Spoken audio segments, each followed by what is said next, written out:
Hello everybody, welcome back to HBM Model. But if we get these guys down in the basement running also, that would probably solve the problem.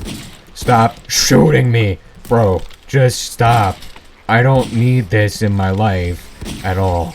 Get out of here. See that? That's what I call good strategy right there. Good strategy. We need to figure out what's clogging up this plant over here. What is causing my problems?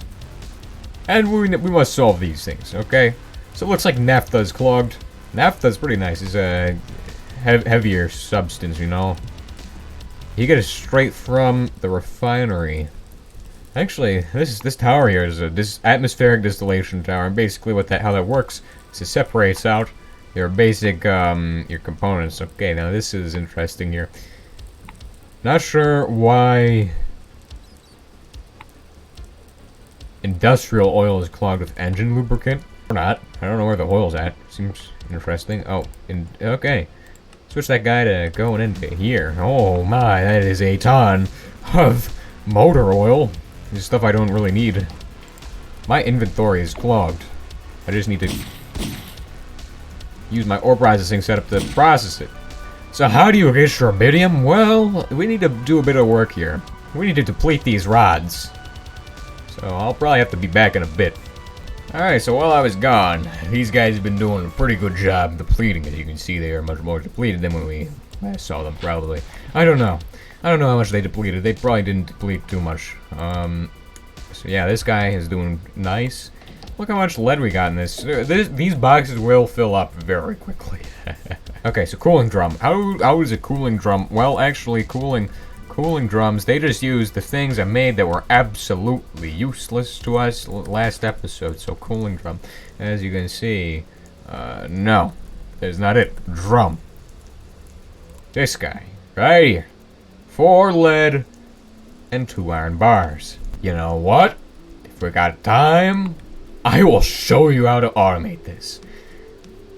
This stuff is, interesting to say the least. You can't actually, I don't know if you can actually automate the fuel input. You have to do that by hand. That's something you will always have to do by hand.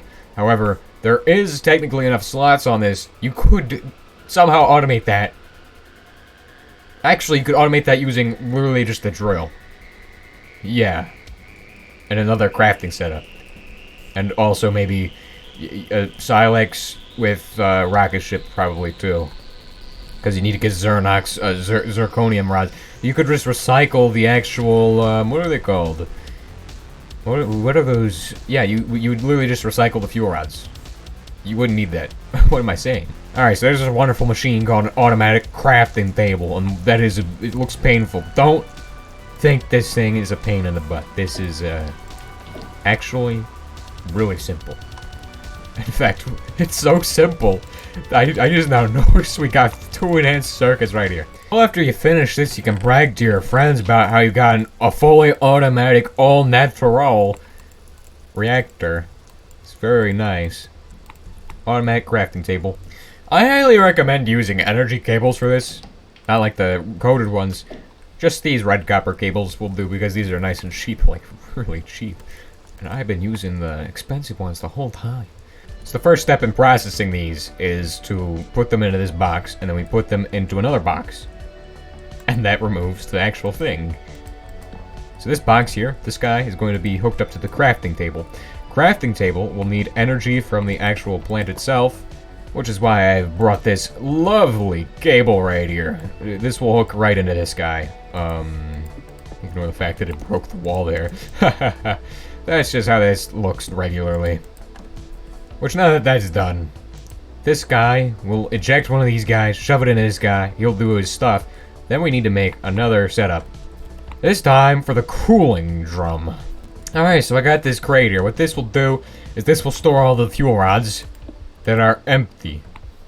And then we'll have a filter here that allows only certain things, that does not allow, basically does not allow fuel rods to go through. And then here we have the cooling rod. Cooling drum, this thing, which will go right here. Unfortunately, it won't be doing much cooling because that is not how cooling drums work. They need water around them, and we'll set that up in a bit. And we don't need a crate here because this won't really have much in it. Don't worry about that. Alright, so this This is almost done, and I got this iron over here. And why do I have this? Well, this is going to be stored in this guy for a little bit to be made into some nice, wonderful ingots. Yeah, I don't even need iron. I'm just making ingots for fun at this point. Additionally, you will want to get a few buckets of water because this thing needs water around it, like I said before. As you can see, it's releasing bubbles from any side that is exposed to water. I don't know if the bottom needs to be exposed. I don't really care. Honestly, if the bottom needs to be exposed, doesn't really matter that much to me. This should do the trick, though. Actually, why not? Why not?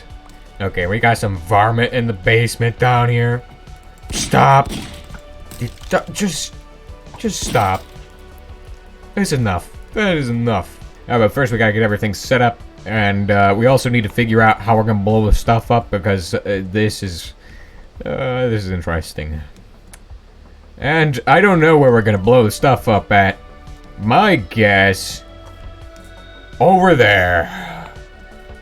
This little forest has been a pain in my backside. I'm gonna end this forest with what we're doing. So we're not building a nuclear device. No. We're basically making a dirty bomb. Which is, that'd be worse, kind of, maybe. It depends on what you consider worse. Do you consider cancer worse, or do you consider, like, everything dying instantly on a large scale worse? I mean, I think they're both pretty bad, but honestly, I don't know. Both are, like, they're both equally bad, I would say. And you're probably wondering, this man is crazy. Why is he blazing down all of his uranium that he preciously mined? What is he doing? And why is this? Why is this happening? Well, this is important. Don't question that part. So you see, this is a very, very dangerous thing to do. This will actually produce meltdown gas, kind of. Or something similar to that, which comes out of the RBMKs when they melt down, and it basically can instantly kill you when you have a steam suit on. HEV is recommended for this, or some kind of armor that is not a steam suit. Something better than a steam suit is recommended. But you can do it with a steam suit if you're really, really careful. Otherwise, it's just bad. Alright, so the actual processor should be done. I will go check the processor right now. Well, the reactor should be done. Oh, whoa, almost done. Yes. Well, I'll have to make sure that this is all the filters are set proper. And this autocrafter is set up correctly once these are done. Alrighty, so uranium is almost done. Alright, as you can see, it went into this guy, and the crafting table isn't ready for this, because we have to configure the crafting table to actually do its stuff, so we will hook him up like that, and as you can see, he is doing his thing, which is now sending off stuff to here, which all of it got sent into this guy, or should have. We don't want Xernox rods going in, so what we do is we switch this to blacklist. So no Xernox rods, no matter what the fuel is, will go into this. And you will have to switch that crafting table for each fuel. Well, now that you've waited so long for your stuff to cool down, right? What you want is actually a centrifuge. Why do you want the centrifuge over here?